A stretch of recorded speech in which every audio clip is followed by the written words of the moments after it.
The most important rule in trading, the one that separates the professionals from the gamblers, is position sizing. Everything else, from chart reading to psychology to strategy, depends on how you size your position. You can have the best entry, the cleanest setup, the perfect read on the market, and still lose everything if your position size is wrong. One mistake in size can erase 10 correct trades. It's not what you trade, it's how much you trade that determines your survival. When I began, I thought success depended on being right. I wanted to prove I could read the market better than anyone. I thought if I could predict the next move, I'd make a fortune. But it wasn't long before I realized that even when I was right, I could lose money, and when I was wrong, I could lose everything. The difference wasn't in my analysis, it was in how much I risked on each trade. The number one rule of perfect position sizing is this: never risk so much on a single trade that a loss would damage your confidence or your capital. The purpose of trading is to stay in the game. Your goal isn't to make a killing in one trade, it's to make a living over many trades. When your position is too large, you stop trading the market and start trading your emotions. Fear and hope take over where reason should rule, and the moment you trade emotionally, you're already defeated. Every trader wants to make big money quickly. That's the trap. The market knows your weakness.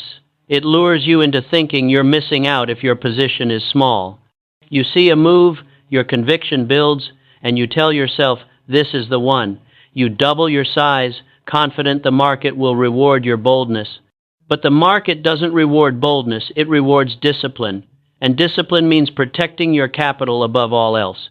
There were times I was so sure of a move that I increased my position beyond reason. I thought I had the market cornered, that my analysis couldn't be wrong.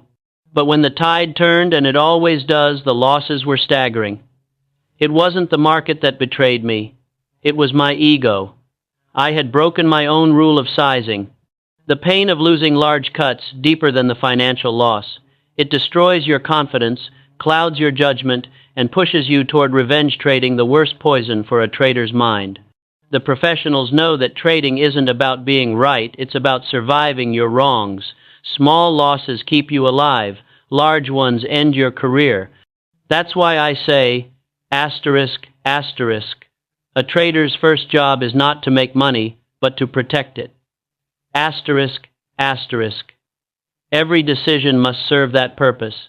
Position sizing is the shield that guards you from ruin.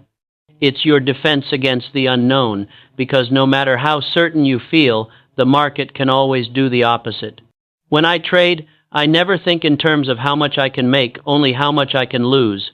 I decide beforehand the maximum amount I'm willing to lose on a trade. If that loss would make me uncomfortable, I reduce the size until I can accept it calmly. You should never take a position so large that it keeps you awake at night. If you're staring at the ceiling, worrying about what the market might do, your size is wrong. The best position size is one that allows you to think clearly, act decisively, and accept any outcome without emotional turmoil. One of the hardest lessons in trading is that confidence grows with restraint, not risk. The smaller you trade, the more in control you feel. The more in control you feel, the more objectively you can read the market, and objectivity is everything. Big positions blind you to reality because you're too invested in a single outcome. You stop seeing what is and start hoping for what should be. And the market doesn't care what should be, it only reacts to what is. The key to perfect position sizing is consistency. You must approach every trade with a clear formula, not a feeling. Your size should always be determined by your risk tolerance and account size, not your conviction. Conviction is a dangerous illusion. Many traders lose big because they increase size when they feel certain and reduce it when they feel unsure. That's exactly backward.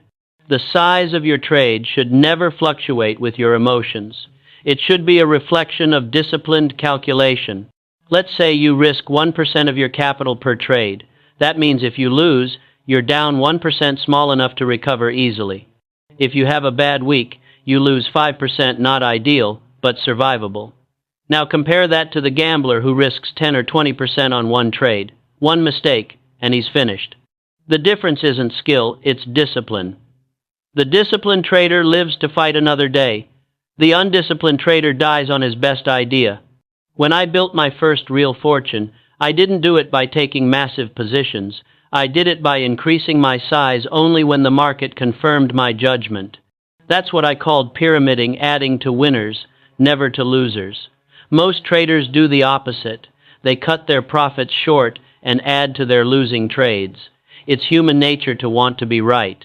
But the market doesn't pay you for being right, it pays you for managing your wrongs. When you add to a winner, you're trading with the market. When you add to a loser, you're trading against it. The perfect position size grows as the market proves you correct. Never before. You let the market earn your confidence. If your trade moves in your favor, that's your confirmation to add, but only carefully, in smaller increments. And always remember, you're not trying to catch the entire move, just the profitable portion. Greed will make you overstay. Fear will make you exit too early. Only discipline keeps you in balance. I've watched countless traders destroy themselves not because their methods were wrong, but because their size was. They started with small, careful trades. They built confidence. Then they doubled their positions on one trade that looked perfect. That one trade went against them, and their confidence vanished. The market punishes those who chase certainty. It rewards those who respect uncertainty. Position sizing is your respect made visible.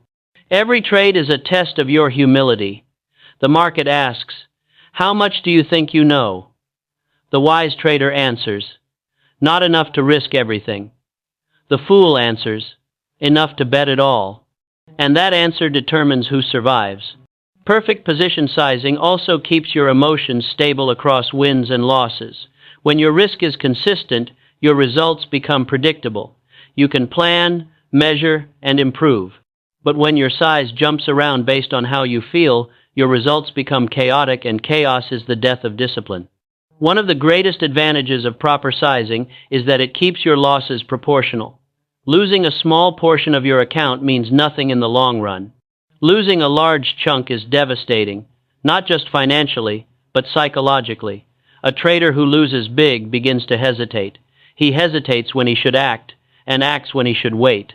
His timing collapses, his confidence breaks, and soon he's no longer trading the market, he's trading his fear.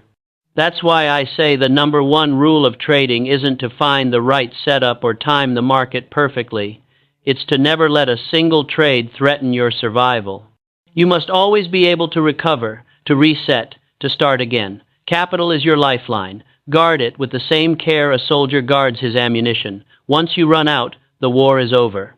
I've known traders who turned small sums into fortunes simply because they respected this rule. They didn't rush. They didn't chase. They allowed compounding to do its quiet work. The power of compounding isn't in huge wins. It's in steady growth without catastrophic losses. 1% a day, or even a week, adds up over time.